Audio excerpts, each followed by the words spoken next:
Il y a quand même un truc important qui est arrivé hier, c'est la décision de Google d'attaquer Microsoft devant la Commission européenne. Pourquoi c'est important? Alors, dans un panier de crabes, sont tous des crabes. Donc, ils m'ont appelé, enfin, pour être très transparent, Google m'a appelé il y a 2 jours en me disant qu'il faudrait qu'on se parle mercredi matin.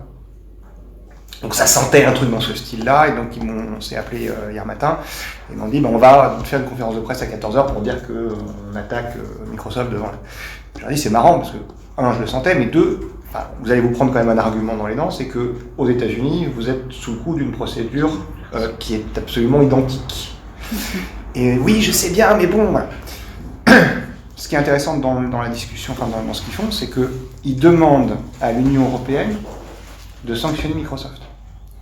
Et donc, ils seraient en capacité, si c'était avéré, de donner à la loi européenne et à la Commission européenne une force extraterritoriale très importante. Pourquoi je dis ça? Parce qu'on est dans un conflit de droit extraterritorial sur le cloud depuis des années, depuis FISA, depuis... voilà. Ce qui a été la logique du cloud de confiance et de tout ça. Mais il n'empêche que les Américains commencent aussi à se dire que les règles européennes pourraient servir à... Et ça, c'est intéressant. Je ne sais pas comment ça va tomber, cette histoire, sur quel côté la pièce va tomber, mais il n'empêche que le fait que Google utilise le droit européen pour essayer de contrer commercialement, parce qu'en fait c'est ça, c'est juste une bataille commerciale, contrer commercialement un de ses concurrents, ça commence à devenir intéressant.